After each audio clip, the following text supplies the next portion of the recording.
Olá, alunos! Na aula de hoje, nós vamos falar sobre figuras de linguagem, que é um assunto que nós já vimos, então vai ser mais uma revisão e um aprofundamento. Então, uma coisa que precisa ter em mente para estudar figuras de linguagem é a diferença entre denotação e conotação.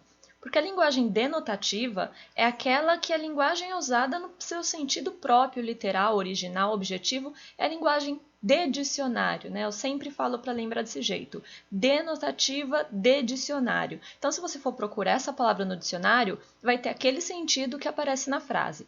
Mas muitas vezes nós usamos a linguagem de uma forma conotativa, que é quando ela tem um sentido figurado, que aí é subjetivo, é expressivo e vai depender do contexto. Então não pode só olhar no dicionário e falar, bom, isso significa isso. Não, naquele contexto significa uma coisa diferente.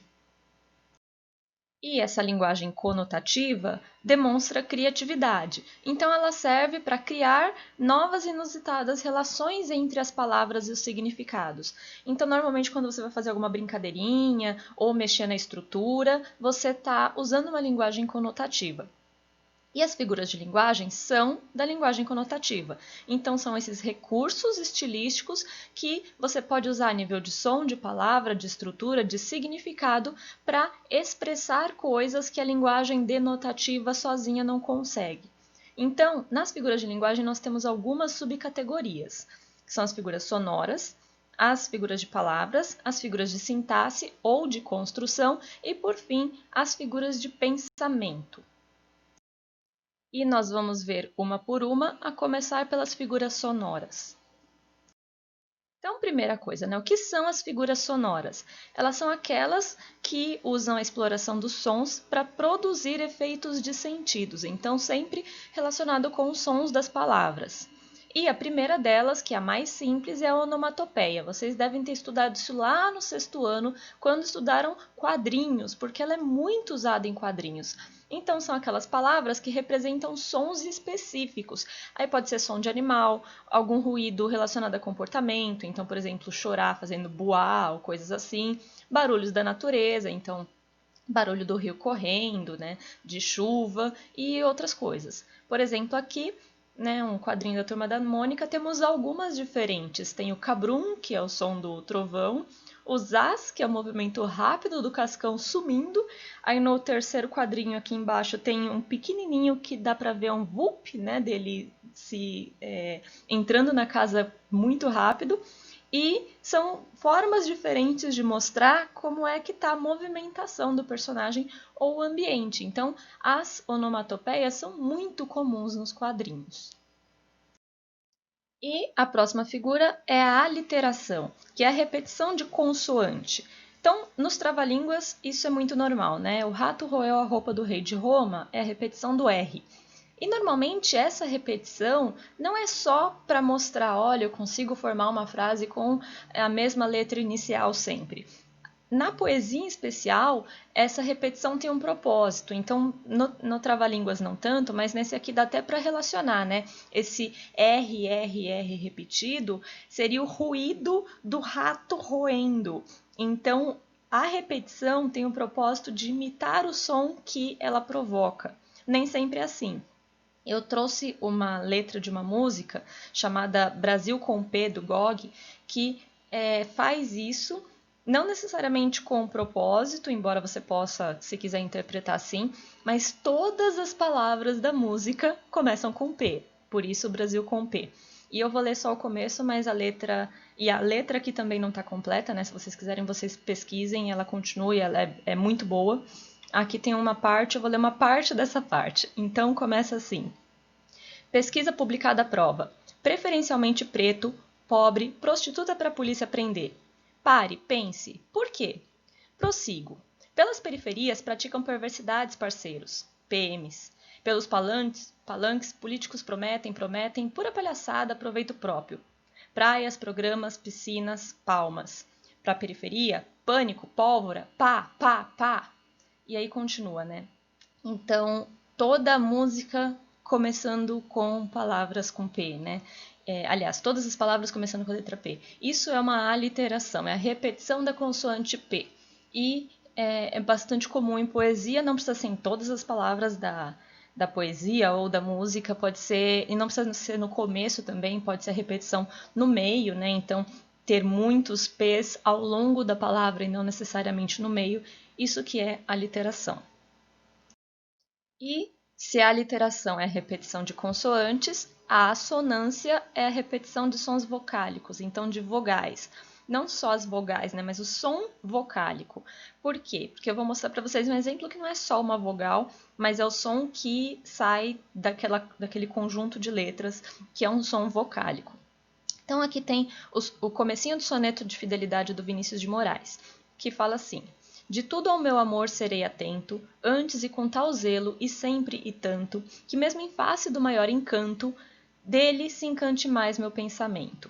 Então aqui nós temos alguns sons que se sobressaem, né? Quando ele fala meu, atento, antes, sempre, tanto, encanto, encante, pensamento, tem muito essa repetição do an e do en, que seria um som mais nasal. O an com o tio, né? O en com o tio, é que não dava para fazer isso no teclado. Mas esse an, que é a M ou a N, e o en, ele soa como um an nasal e um e nasal. Então são esses sons que se repetem bastante. E aqui eu tenho um mais simplesinho, né, que é a repetição do i. Então, esta lira conspira com a palavra proibida e pela vida mantém o seu arsenal. Gira a própria ira quando delira com seu punhal. Esta lira conspira com os segredos do berimbau.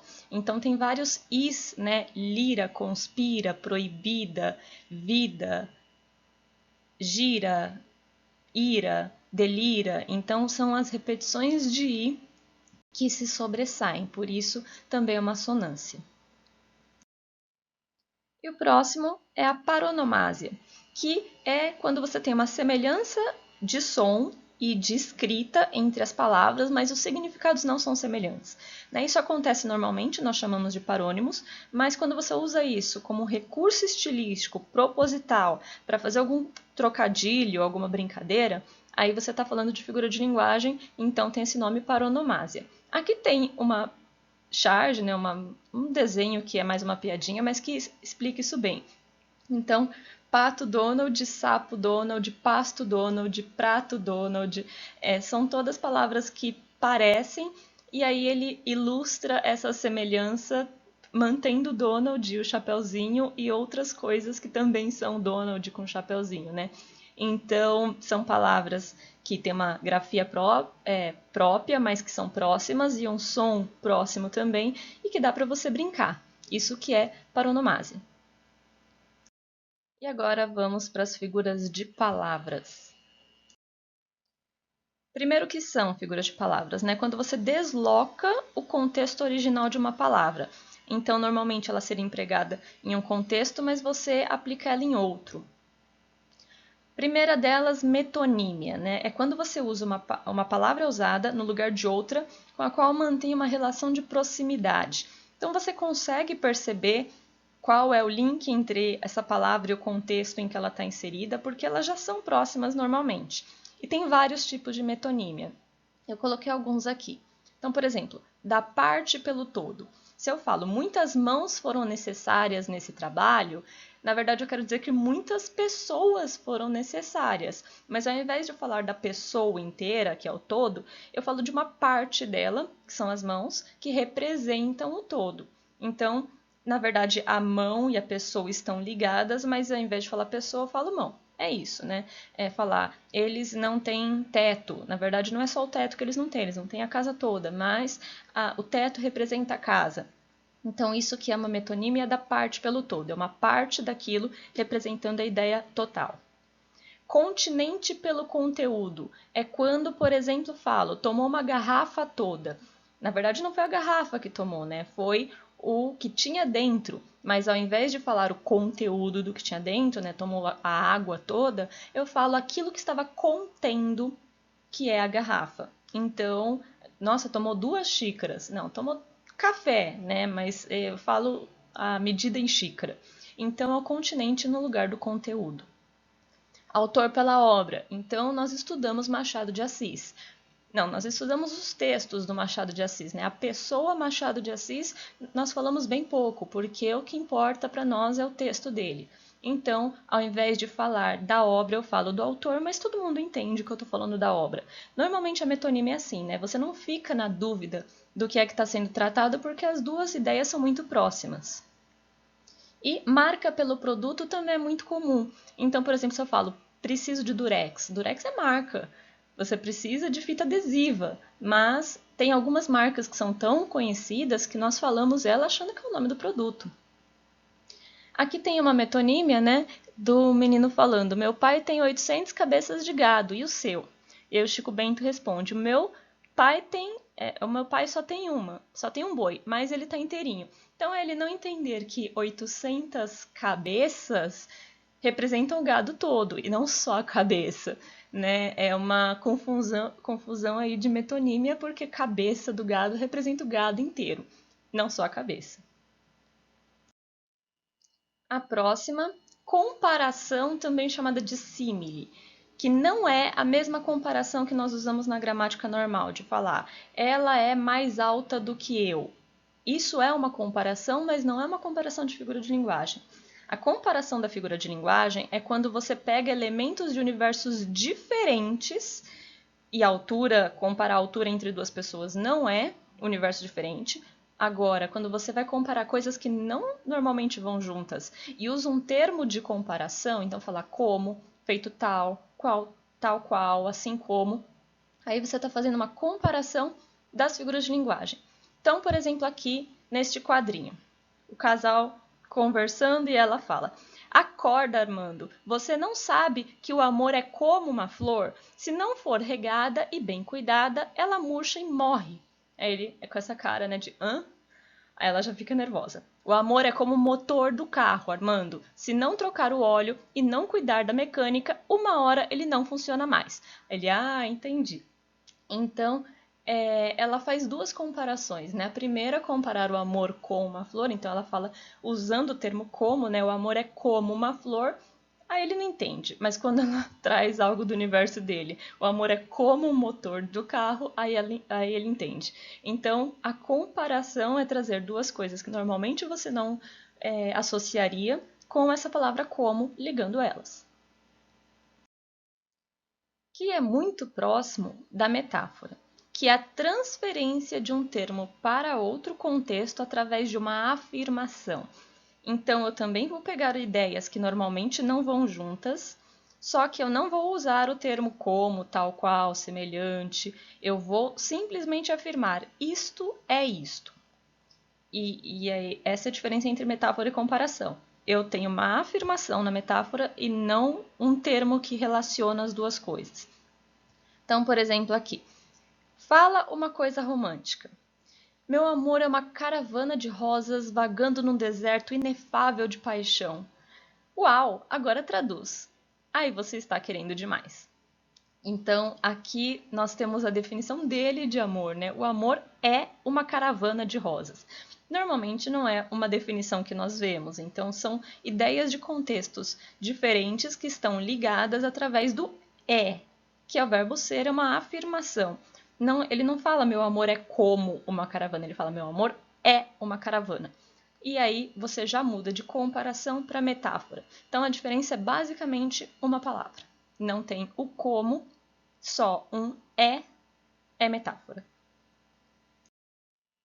Algumas metáforas já foram tão usadas que elas acabaram se cristalizando na língua. É o caso da catacrese. Catacrese é quando você não tem uma palavra específica para aquilo e você usa uma de um contexto diferente porque existe alguma semelhança entre elas. Só que as pessoas usam tanto já que ninguém questiona. Então, se eu falar para vocês as pernas da mesa, ninguém imagina perna humana ou perna de um animal na mesa. Você vê essa parte que serve de apoio, que são as pernas, e você entende que pernas ali significa isso e não outro tipo de perna que serve para andar. Então, isso é uma catacrese. Mesma coisa com asa da xícara, né?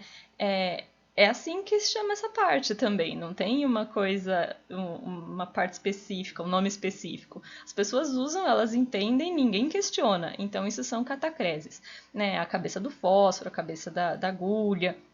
Tem várias coisas que nós usamos desse jeito. A orelha do livro, né? Tem muito. E por fim, a sinestesia, que é quando eu tenho uma associação em uma mesma expressão, isso é importante, né? Na mesma ideia, na mesma linha, de sensações percebidas por diferentes órgãos de sentido. Então eu misturo audição com visão, ou tato com olfato, ou tato com visão, ou paladar com audição. Então eu misturo esses sentidos. Pode ser dois ou mais, né? Por exemplo, aqui, num trechinho desse poema Recordação da Cecília Meirelles. Ela fala: agora o cheiro áspero das flores leva-me os olhos por dentro de suas pétalas. Então, quando ela fala cheiro áspero, como você sabe cheiro, né? Pelo olfato e o áspero pelo tato. Não dá para você sentir pelo olfato que algo é áspero. Mas ela junta essas duas ideias. Na poesia isso é muito comum, porque traz outro sentido, né? O cheiro das flores não é aquele cheiro suave, agradável, mas é áspero. Então, traz um novo sentido. E aí ela também, já na sequência, fala do visual, né? Então, leva-me os olhos para as pétalas. Ela mistura aí os diferentes sentidos. E aqui também um trecho de Dom Casmurro. Uma fada invisível desceu ali e me disse em voz igualmente macia e cálida: tu serás feliz, Bentinho, tu vais ser feliz.